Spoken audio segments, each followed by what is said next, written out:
Dubai has no public bomb shelters. That single fact, confirmed on the night of February 28, 2026, when Iranian missiles were being intercepted above the city, reveals more about how Dubai was built and what it was built for than almost anything else you could learn from statistics, rankings, or glossy promotional campaigns. Because when the sirens went off, when flashes of light cut across the sky above Palm Jumeirah, when debris fell and fires broke out near hotels, when smoke rose close to the Burj Khalifa and Dubai International Airport was struck and evacuated, something else became visible at the same time. A city of 4 million people had nowhere designed for that moment. There was no network of civilian shelters, no system guiding people towards safety, no infrastructure built around the assumption that something like this could happen. And so, people improvised. Families moved into underground parking garages, not because those spaces were safe, but because they were the closest thing available. Concrete ceilings became protection. Car spaces became temporary homes. Parents sat with their children, trying to control not just the situation, but the meaning of it. Some told their children that the loud explosions overhead were Ramadan cannon fire, the traditional signal marking the breaking of the fast, a sound of celebration used to explain the sound of war, a moment of fear translated into something familiar, something cultural, something less threatening. In that moment, what mattered was not accuracy, but comfort. And then the next morning came. The city looked almost untouched. When the sun rose over glass towers the same way it always does, the sky was clear, the air was calm. Birds could be heard in a way they normally cannot in a city defined by constant motion and noise. If you looked only at the surface, you might have thought nothing had happened. But something was missing. There were no cars. Highways that usually carried endless streams of traffic were almost completely empty. No congestion, no movement, no urgency. Dubai without traffic is not just unusual, it is unnatural. There were no planes. One of the busiest airports in the world had gone silent. No takeoffs, no landings, no distant hum of engines crossing the sky every few minutes.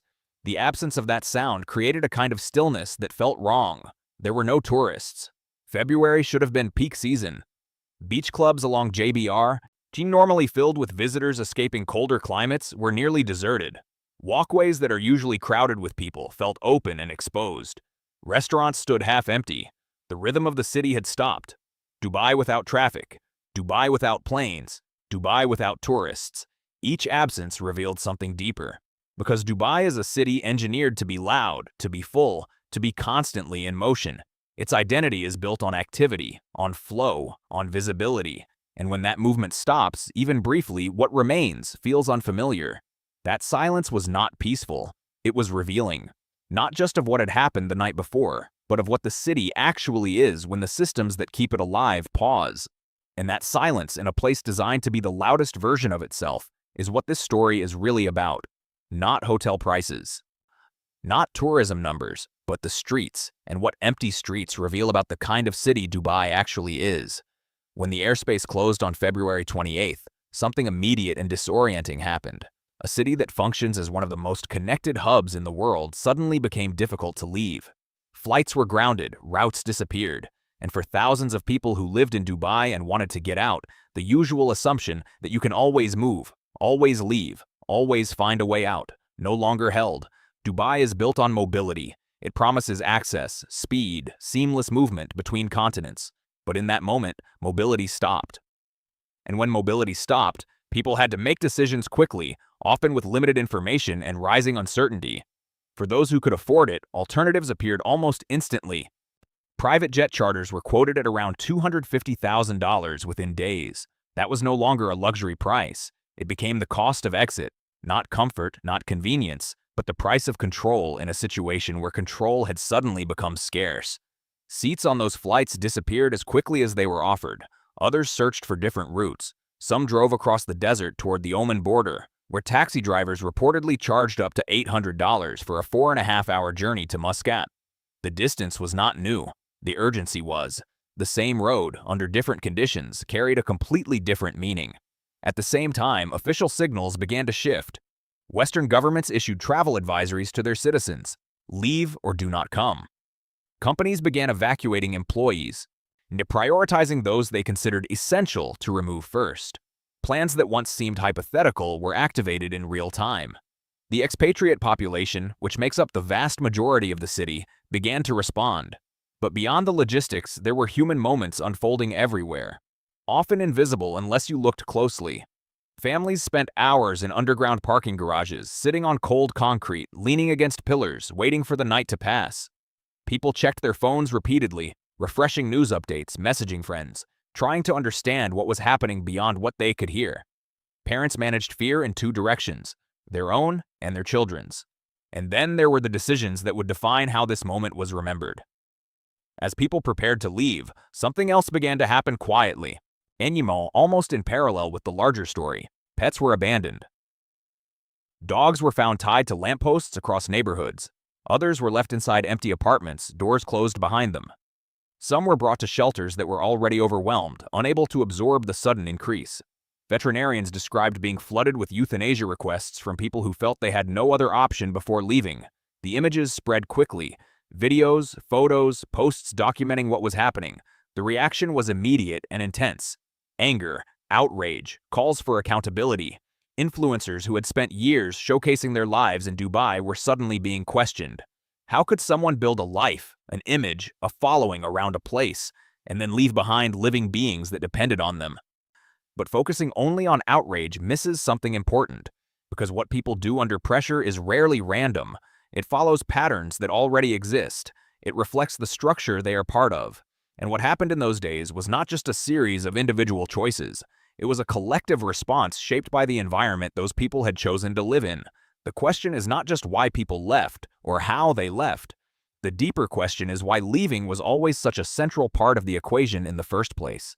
And to understand that, you have to look beyond the actions and into the design of the city itself.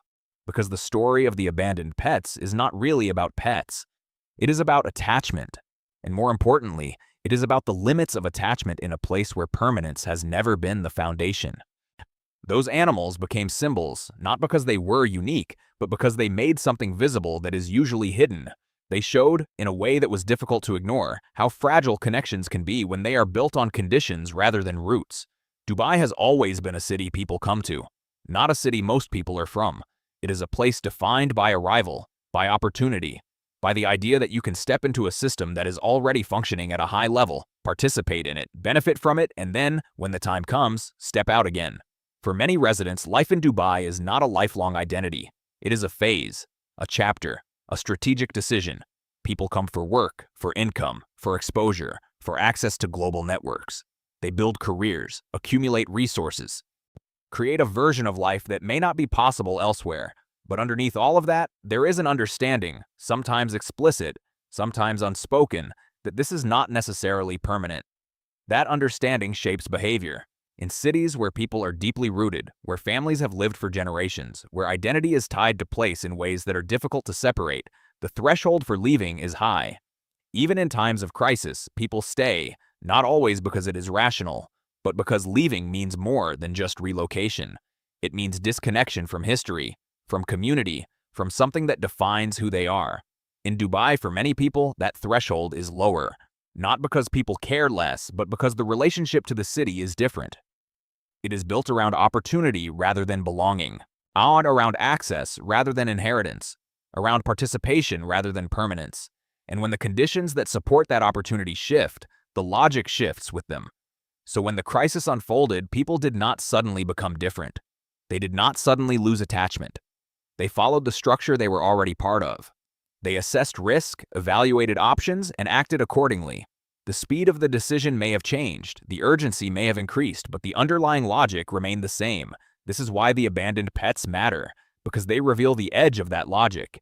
The point where attachment meets limitation. When leaving becomes urgent, everything that cannot move easily becomes a burden. And in a system where mobility is central, anything that slows that mobility is at risk of being left behind. Well, that does not make the outcome easy to accept, but it makes it understandable within the context of the system. Dubai did not suddenly become a temporary place in that moment. It had always been structured that way. The crisis simply exposed it. The system did not fail. It revealed itself.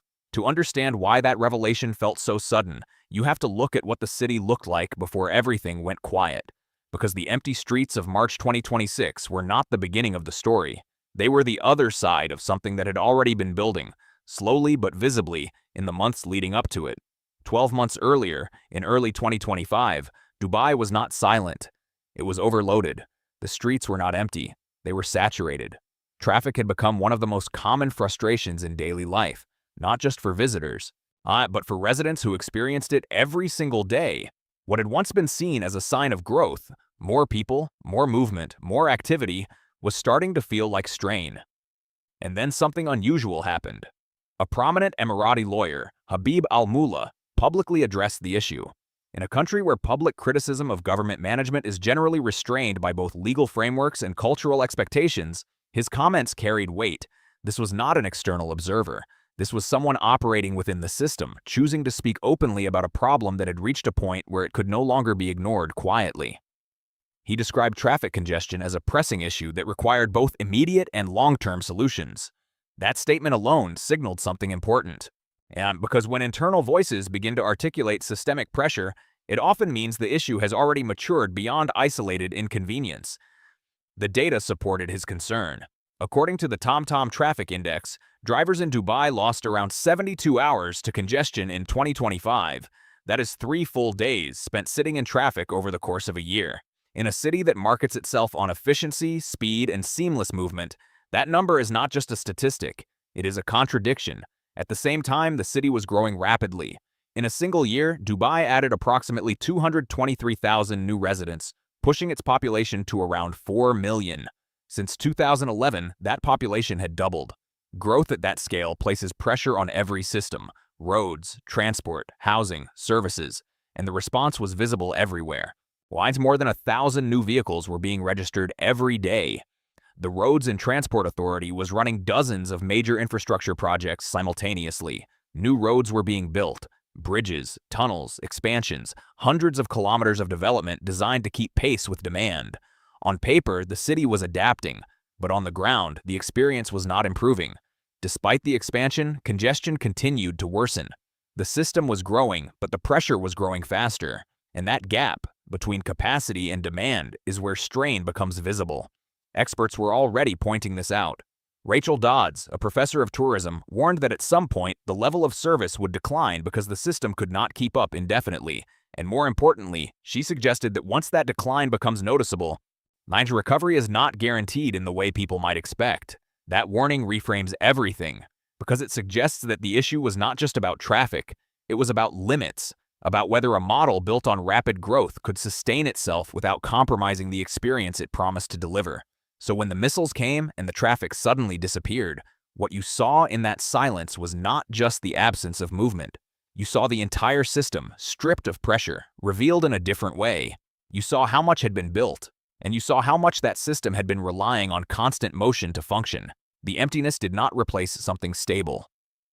It exposed something already under strain. And this is where everything comes together.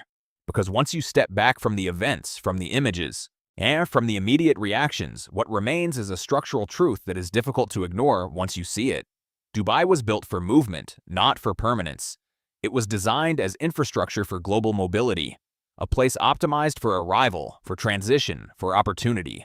Not primarily as a place where people are rooted across generations, but as a place where people pass through, sometimes for years, sometimes for decades, but often with an understanding that their time there is finite. The numbers make this clear. Around 89% of the population are expatriates. The workforce is overwhelmingly non-citizen. Emirati nationals represent a relatively small percentage of the people living in the city that carries their cultural identity, and the pathway to citizenship is not structured for broad inclusion. It requires decades of residency, language fluency, a clean record, and selective approval. It is not something most residents realistically expect to achieve. This is not accidental. It is a deliberate design. The system is built to attract talent, capital, and ambition from around the world without fully integrating those people into permanent citizenship.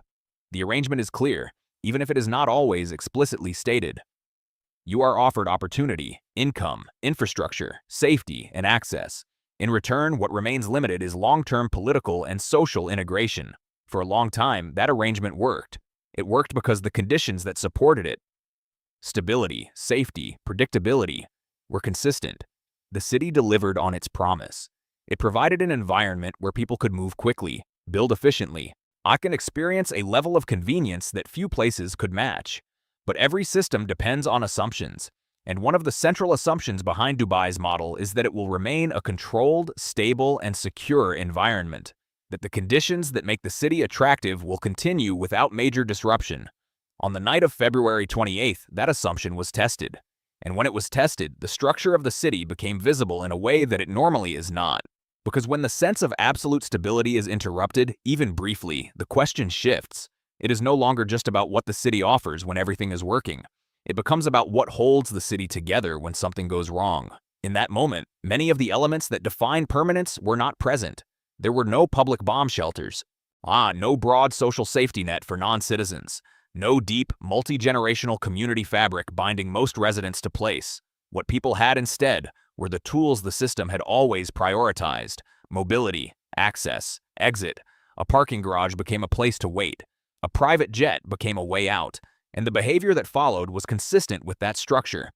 People left when they could, not because they failed, but because they were operating within a system that had always been built around the possibility of leaving. When temporary becomes dangerous, departure is not an exception, it is the logical conclusion. And yet, there is another layer to this. Dubai has shown, repeatedly, that it can recover from shocks. After the pandemic, the population dropped sharply, and then returned. Tourism declined, and then rebounded. Investment slowed, and then accelerated again. The city has an extraordinary ability to rebuild demand, to attract people back once conditions stabilize. But rebuilding demand is not the same as rebuilding resilience. Demand comes from the outside. It depends on how the city is perceived, on how attractive it appears to those considering coming in, and that can return quickly. Resilience comes from within. It depends on what holds people in place when conditions are no longer ideal. On whether a city is something people stay in, not because it is easy, but because it is theirs. And that is a different question entirely. The empty streets of March 2026 will fill again. The planes will return. The tourists will come back. The system will continue to function, because in many ways, it is still one of the most effective systems ever built for global mobility. But those empty streets asked a question that goes beyond recovery metrics and official statements. What holds Dubai together when the promise breaks? And that question is not just about Dubai. It is about what cities are made of, and what they owe the people who live in them. If you were there that night, if you stayed, if you left, if you experienced that silence from inside the city or watched it from afar, then you have a perspective that matters. Because understanding what happened is not just about the event itself. It is about what it revealed. And what it revealed is something that will remain long after the streets are full again.